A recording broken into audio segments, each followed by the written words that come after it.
Bienvenidos a Lamentos Condenados, el rincón donde las paredes tienen memoria y el silencio esconde más de lo que revela.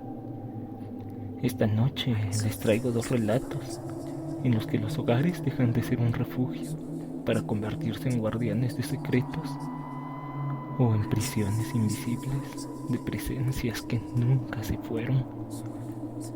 Primero, viajaremos a la casa de un abuelo en Cholula, donde cada crujido y cada golpe parece ser la voz de algo o de alguien que jamás descansó. Después, entraremos en un departamento donde el frío no viene del clima y donde las discusiones y la tensión no nacen de las personas, sino de algo que las observa y se alimenta de ellas. Cierren bien sus puertas, apaguen las luces y prepárense, porque estas historias nos recuerdan que a veces lo más aterrador está justo en el lugar que llamamos hogar.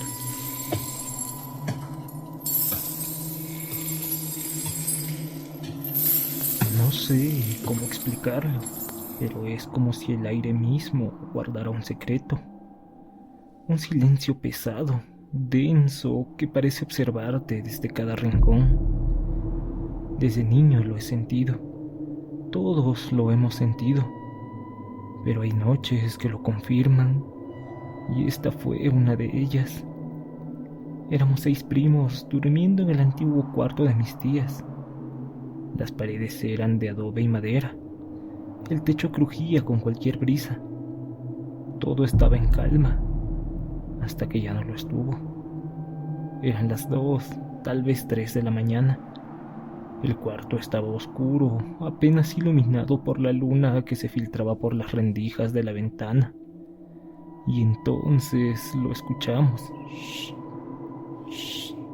El sonido inconfundible de unos pies arrastrándose por la alfombra. Abrí los ojos de golpe. Me incorporé con el corazón latiéndome en la garganta. Uno de mis primos ya estaba sentado, mirando fijamente al centro del cuarto. Sus ojos estaban muy abiertos, como si viera algo que no podía explicar. Los otros comenzaban a moverse inquietos. El arrastre se detuvo, y entonces vinieron los pasos. Eran pesados, no eran nuestros.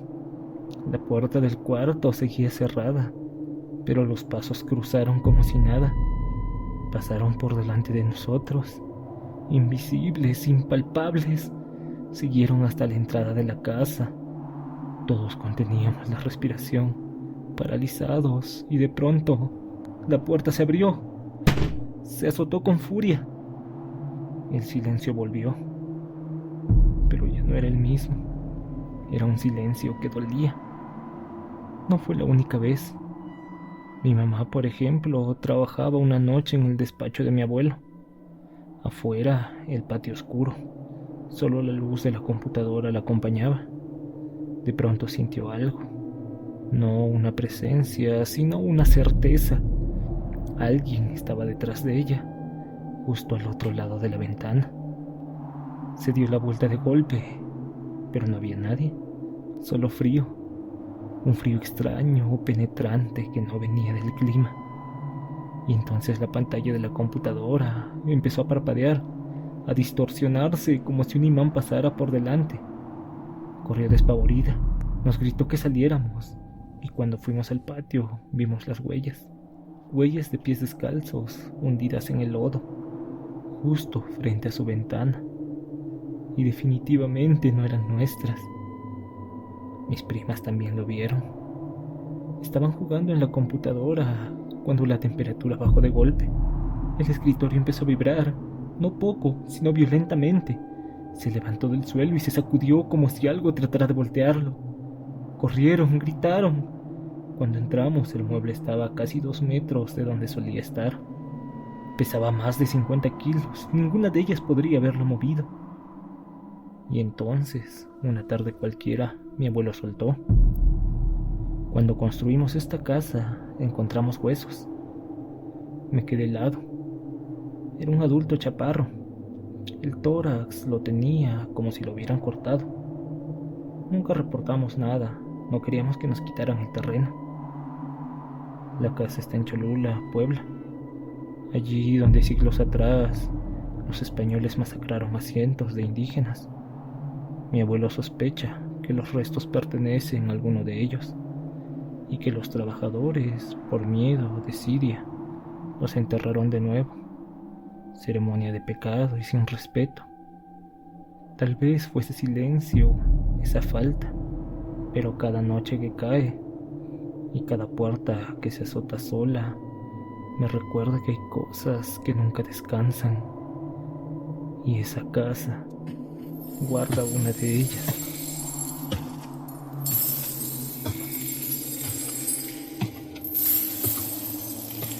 Cuando nos casamos, mi esposa y yo estábamos llenos de ilusión. Conseguimos un departamento remodelado, casi nuevo, limpio pero vacío. Apenas tenía lo justo: una estufa, el refrigerador, una cama. El resto era eco y silencio. La primera vez que entramos noté algo muy sutil, un frío, pero no como el de la temperatura. Era un frío seco, interno, de ese que se te mete entre los huesos. Pensé que era normal, que con el tiempo y con más muebles en el lugar ganaría calor y vida. Así que nos instalamos. Los días pasaban y aunque decorábamos, llenábamos las estanterías, colgábamos cuadros, este frío persistía, como si las paredes rechazaran el calor, como si algo ahí dentro simplemente no quisiera que nos sintiéramos en casa. Al principio comenzaron solo crujidos, pequeños ruidos que uno atribuye a las cañerías o el paso del tiempo, nada alarmante. Pero luego comenzaron los golpes, toques suaves en las puertas, algunos sutiles, otros firmes y secos, como si alguien del otro lado necesitara entrar o salir. Intentamos ignorarlos, hasta que empezamos a sentirlo, una presencia invisible, pero tan densa que el aire parecía más pesado, como si el oxígeno tuviera peso, como si alguien estuviera parado justo detrás de ti, respirándote en la nuca. Llamamos a un padre, bendijo el departamento, nos dio palabras de fe y algo de tranquilidad, pero la calma solo fue momentánea. Las discusiones comenzaron, pequeñas peleas sin sentido, por un vaso mal puesto, por algún comentario, por absolutamente nada. Y lo peor es que sabíamos que no éramos nosotros. Algo se interponía, algo se alimentaba de esta tensión. Un día, un libro cayó solo de la repisa. Otro, un traste se estrelló contra el fregadero sin que nadie lo tocara. Los golpes regresaron, siempre en la misma puerta, a la misma hora. Mi esposa, asustada, habló con su madre. Ella no dudó, sabía que esto no era normal. Nos ayudó a hacer una limpia profunda, con oración, humo y elementos que no sabría explicar. Pero lo que fuera que hizo, funcionó. Desde entonces, dejamos una Biblia abierta y una cruz en el baño que habíamos convertido en bodega. Nadie entraba ahí. Estaban ahí, inmóviles, vigilando, durante 3 años. Y poco a poco la casa cambió. El aire se volvió más ligero, el frío se fue, las peleas desaparecieron. Y desde entonces no ha vuelto a pasar nada extraño. Pero aún hoy, cuando paso cerca de esa puerta donde antes golpeaban, no puedo evitar contener la respiración, porque sé que algo estuvo ahí y no estoy seguro de que se haya ido del todo.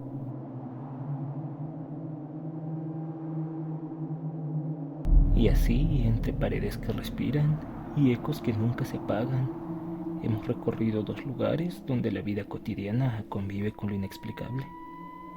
Tal vez sea cierto lo que muchos dicen, que hay casas que nunca terminan de vaciarse, que conservan más que muebles y recuerdos, que guardan presencias, rencores o almas que no aceptan haber quedado atrás. Si alguna vez sienten un frío que no tiene causa, o escuchan pasos donde no hay nadie. Recuerde estas historias. Quizá no sea su imaginación.